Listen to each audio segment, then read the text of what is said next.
So it's nice because Mark already said a few things that I don't need to say again, which is very interesting. He spoke about critical something, and we will go back to this. But first of all, when we speak about bubbles, we probably don't realize that we're not really speaking always of the same thing.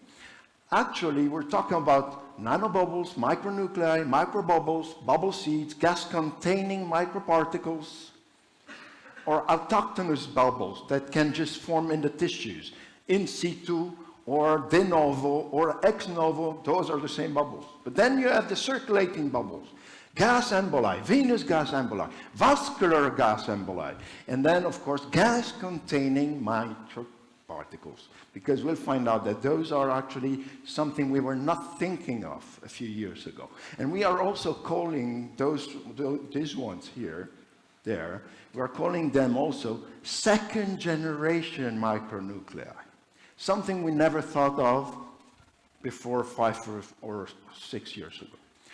So that's a bubble.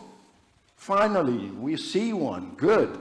And what's this important thing? You see the bubble is sticking somewhere in the endothelium. We just spoke about endothelium. Endothelium is the inner layer of your vessels.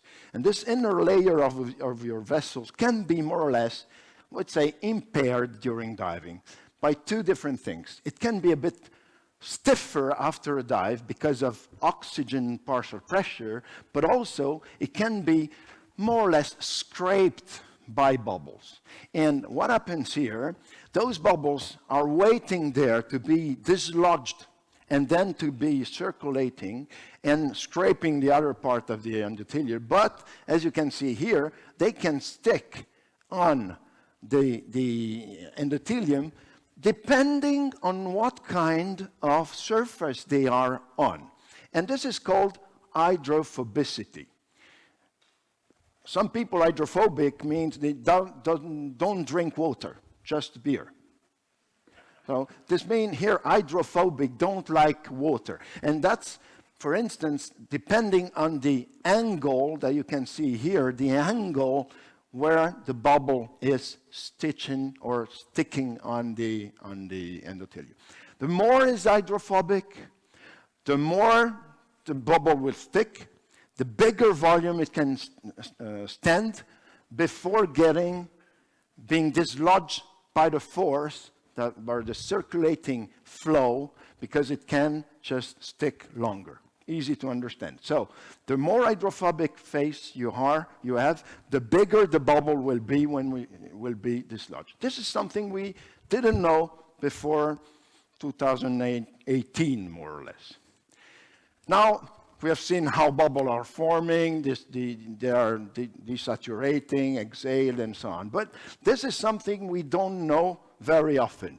This is a part of the endothelium before bubbles, after bubbles. Before, after. So you can see that bubbles can literally do something to your endothelium. So nowadays, we're not anymore thinking of just reducing DCS.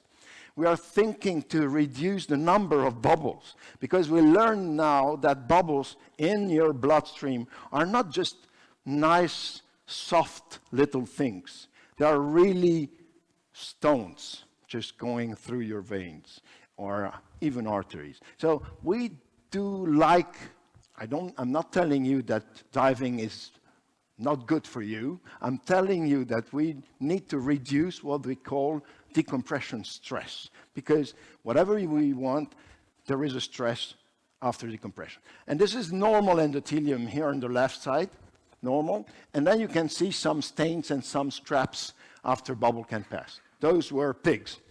Well, we use pig because the vascular system of the pig is quite close to the man. And, well, humans, not just men, human. This is a human brain. And you can see here some blue veins. And here you don't see the blue of the vein.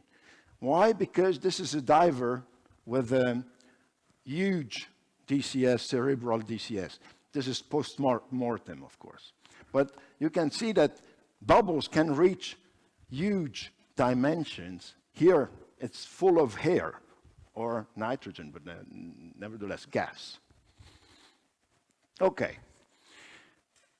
Normally, to have a bubble, you need a seed, what we call micronuclei. Without this, you won't have bubbles.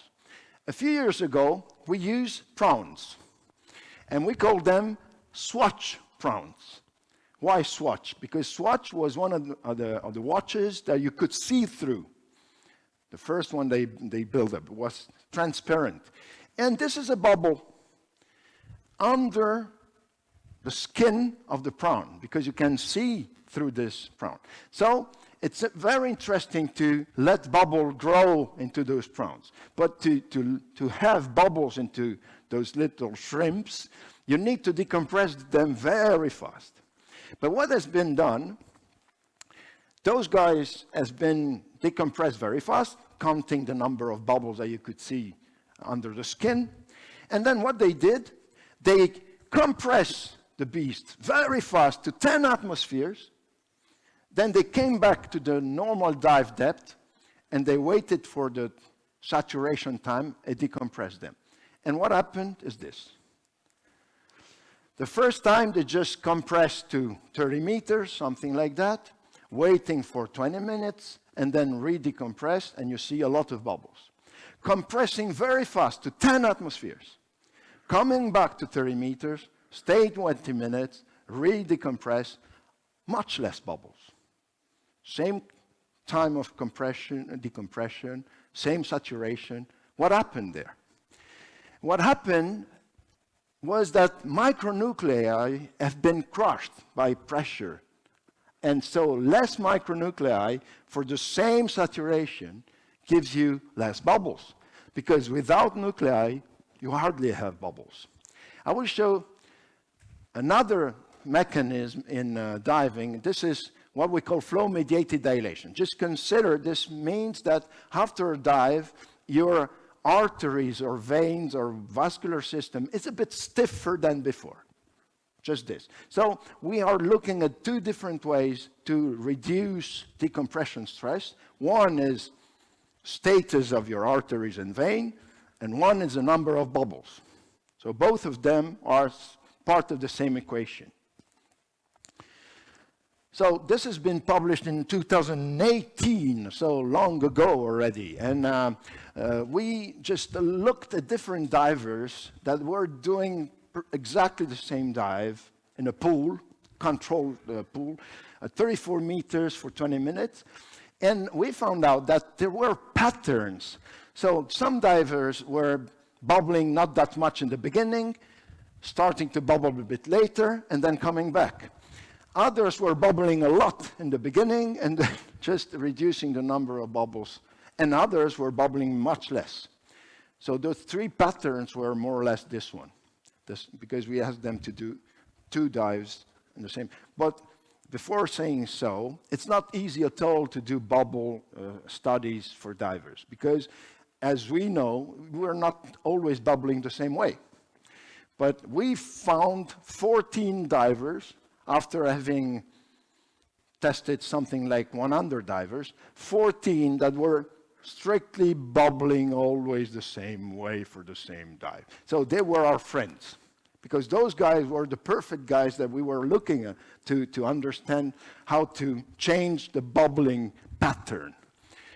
So, 3 dives, 1 day apart, 30 meters, 30 meters, 20 minutes. Every dot that you can see here is actually 15 divers, not 1 divers, okay? Every dot is 15 divers. For 3 days, same dive. And what you can see here, we were also calculating bubbles, not grading them. For those who know mathematics or love mathematics, you can do some parametric calculation with this. Because when you have grade 1 bubbles, grade 2, it's not twice grade 1. So it's discrete, it's not continuous. You cannot do some kind of other calculation. So we did that because with this, you can calculate an equation of bubbles. Okay? So the funny thing about that we found out that the first dive, to reduce by half the number of bubbles per heartbeat, reduce by half the number of bubbles per heartbeat, you need 110 minutes. On the second dive the day after, to reduce by half, you need 90 minutes. On the third dive the day after, to reduce by half, you need around 80 minutes. This means something. Very often we are having several dives. I'm not talking about technical dives, but some recreational dive, just waiting 1 hour before the second dive. So you still have bubbles from the first. This is something we never thought. And because, of course, even if there is residual nitrogen, there are also some bubbles staying there. That's what we learned with this. And something we had, two people had a little skin rash, so decompression disease, they were cured and so on. But those two people, we asked them, what did you do yesterday before diving? So it was the third dive. And of course, both of them, they did high intensity exercise. I'm not telling you exercise is not good. Believe me, exercise is very good.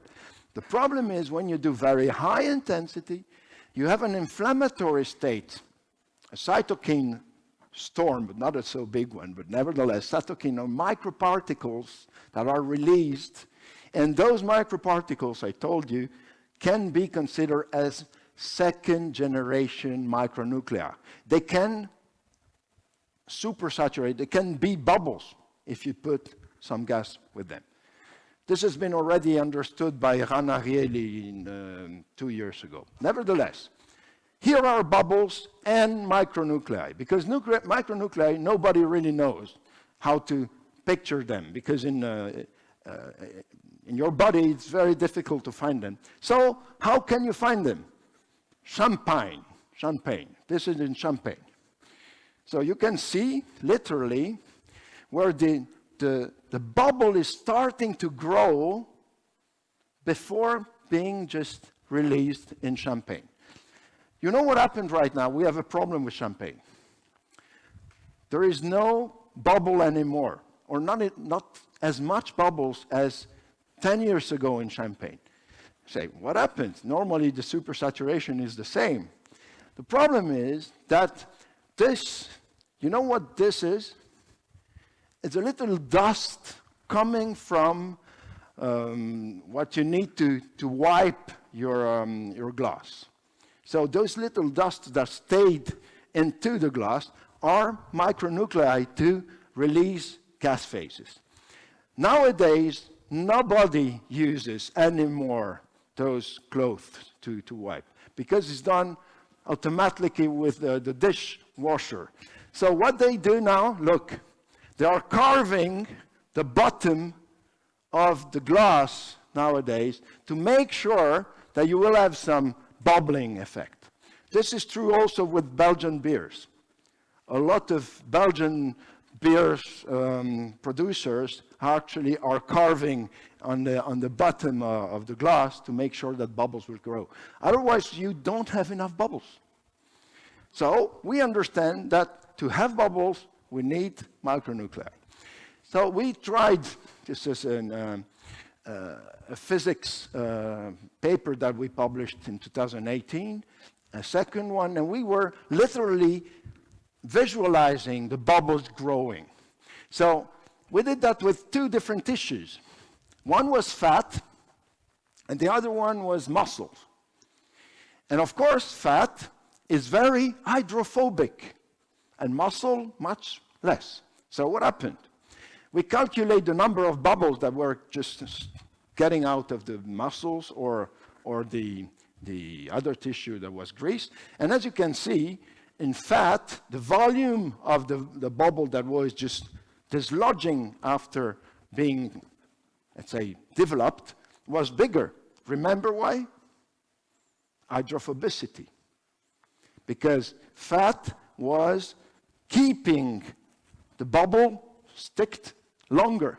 And on muscle, the volume was much different because the bubble was not staying there. So now we understand also that if we have a lot of hydrophobic spots in our system, we will encourage volume of bubbles and number of bubbles.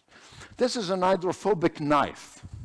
As you can see, there is an angle between the bubble and the knife. And you could see this angle, very open angle here, look. And this literally cuts water, okay? So that shows you how hydrophobicity can be important. For instance, you see here, those are little waffles for electronic circuits, okay? A lot of bubbles here. This is after decompression in one chamber, okay? A lot of bubbles here, and this one free of bubble. The middle, there is one free of bubble.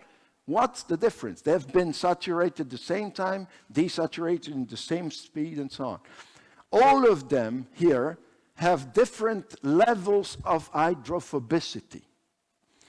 This one is hydrophilic, no hydrophobicity, and no bubbles. So right now we understand that there are bubblers and less bubblers, and maybe it's due to this particular system that we understood a few years ago. But age can also interfere with that. We learn other things right now. We understand that some part of some disease that we never thought of could also be related to bubble mechanism. And also, some studies on sheep here are showing that some sheep were bubbling more than others on particular spots and not in other species. And those particular spots were hydrophobic. Then, all divers told us, okay, I know why I don't have decompression disease. It's very easy, because when I go dive, I take my boat and I jump on the waves. I squash myself. And squashing myself, I will reduce my bubbles. And of course, when you hear this, you start to laugh.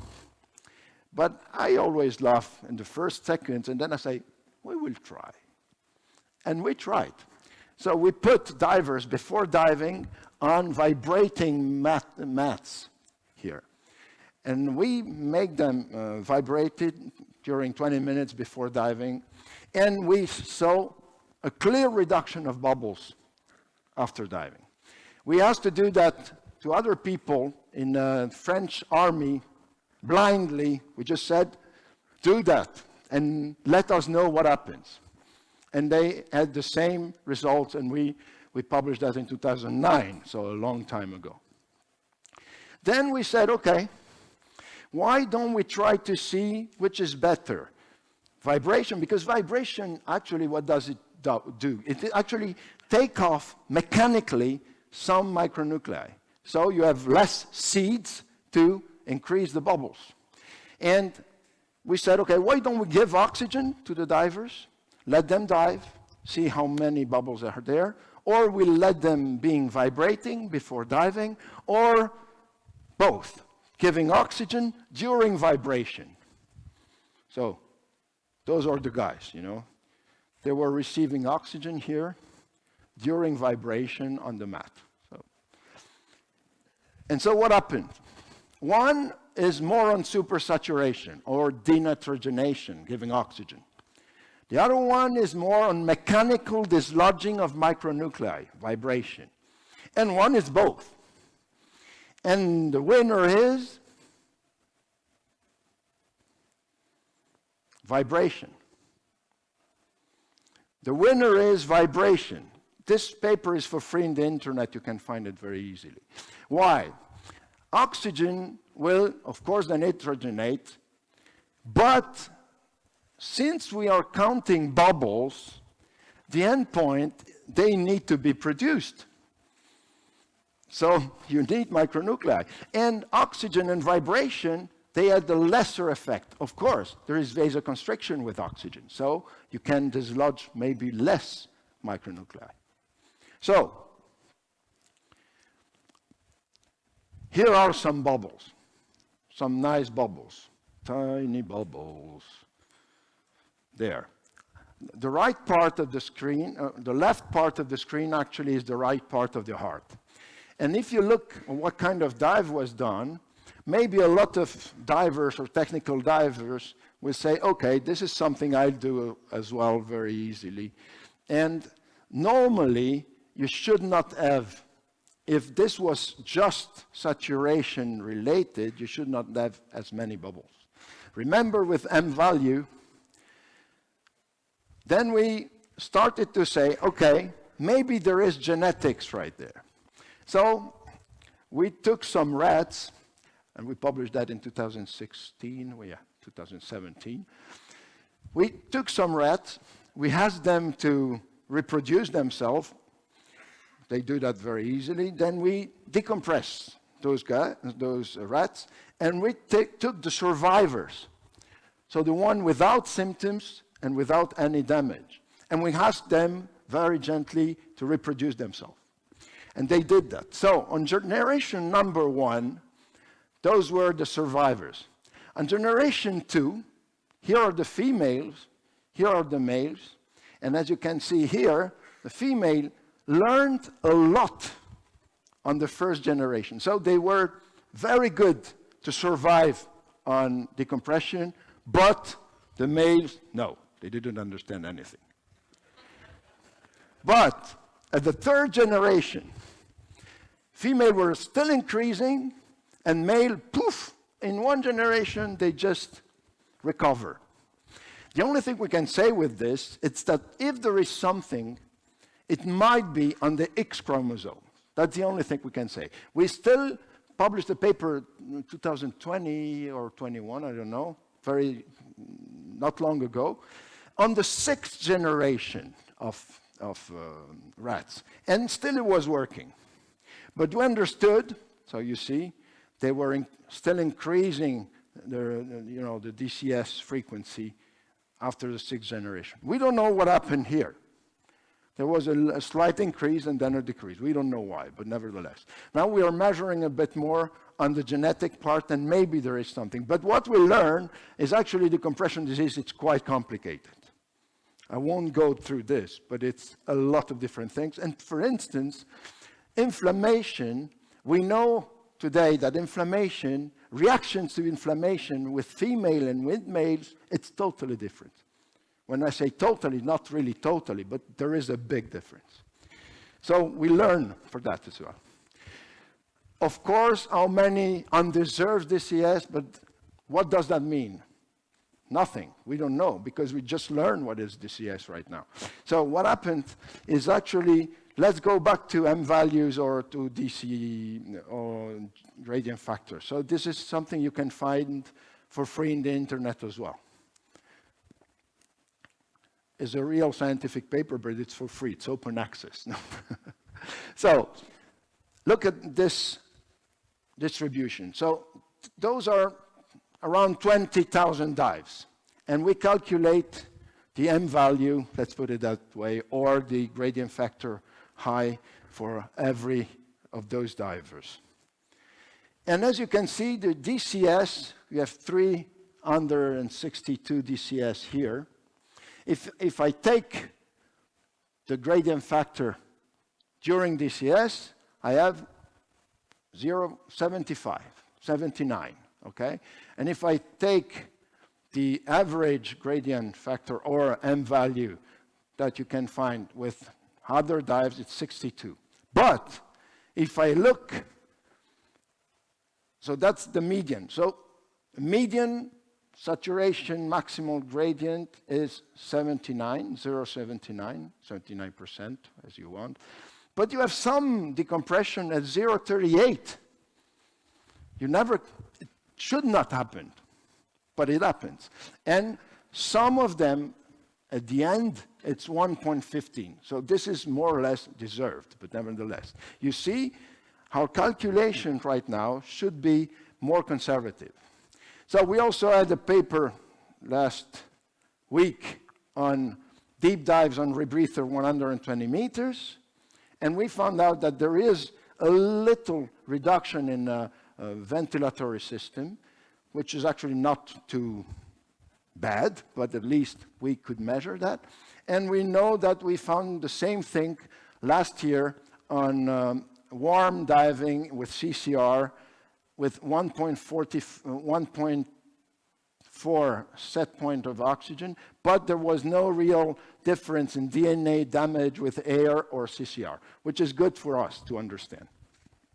Now, cutis marmorata, everyone knows about that. Cutis marmorata is something that has been related to decompression disease in your brain, because you can have little bubbles in your one little bubble in the brainstem and can give this kind of signs in your skin. But there are no bubbles under skin. This is around 75–80% of this kind of images. But you can also have bubbles under the skin. But look at this one. So this is a human, cutis marmorata. This is a pig, cutis marmorata, but not diving pig. Of course. How could we have this? Injection of hair in the carotid artery. Okay? So you see that some signs in your skin can be due to something here. And nevertheless, this is another cutis marmorata. And look here, up here, bubbles are under the skin. So sometimes you have also bubbles under the skin, but not always. So don't be too, let's say, relax when you have those kind of skin bends or skin signs. Consider that it can be something different than just bubbles under the skin, even though it is also possible. Some times ago, we were even trying to know when bubbles were starting to work. And we were taking echography underwater with the University of Pisa, and we tried to catch the moment where the bubbles were starting to start. And actually, it was out of the water, not that many underwater. Yesterday, or 2 days ago, a paper that we published on decompression risk and foraminovalle, that everybody has heard about, has definitely shown the relative risk of diving with foraminovalle. So, relative risk of DCS is 1.42, okay? And when you have a confirmed DCS with foraminovalle, it's 3.2. So it's almost one more, not that much. And if you look what it means 1.8 over 10,000 dives. And if you have a foraminovalle, it's 5.5 over 10,000 dives. So it's not a big difference. But I know it's finished, and I'm in the last one, so I know. It happens. And you know why? Because it happens when you don't take your time enough before getting out of the water. This guy didn't understand. You see? Sometimes staying a bit longer can be useful. So that's what happens. And I want to show you the world champion of bubbles here. You have to know that this guy is asymptomatic, doesn't have one sign of decompression. But, and they were diving, those guys, for 1 week, and then they took the plane 24 hours after the last dive. But we found bubbles with them. So maybe stay 1 day more, or cut your week in the middle with 1 day rest. This is a nice case. It will take 2 slides. 34 meters, very long ascent. You see bubbles here? There, you see the bubbles? Not that many, right? This guy is actually, when we take this picture, paraplegic due to DCS. If you compare the number of bubbles as you see before, without symptoms, this one is paraplegic. But the nice thing is, after 30 minutes of oxygen, you hardly see bubbles there, and he was recovering, and he went to the chamber, asymptomatic, for recompression, of course. But this means use oxygen on board as fast as you can, all right? This is just to let you know, you see bubbles there up after breath hold diving. If you calculate the saturation of the tissues, you never, ever should have bubbles in this.